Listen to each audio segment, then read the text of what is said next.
Деньги идут на энергию. Речь не о бизнесе. Презентацияларға, промоушндарына, анда-мында жиналыс, клубный танец сондайларға қатысқам. Ойлайтым содан кейін.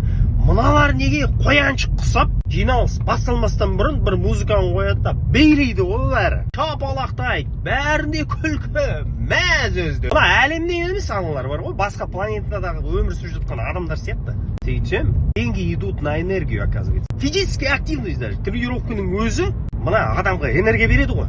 Анау кішкене бір қара жұмыс істеп, терлеп-тепшік бойымызды жазып едік, көңіл көтеріліп, жатқаннан Құдай сақтасын, жатсақ кәдімгідей есалаң болып, уайым қайғыға батып кетесіздер. Көрдіңіздер ме?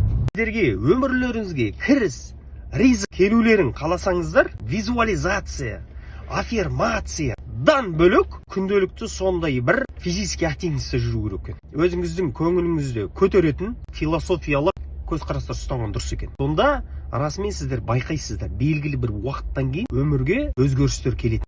Это работает.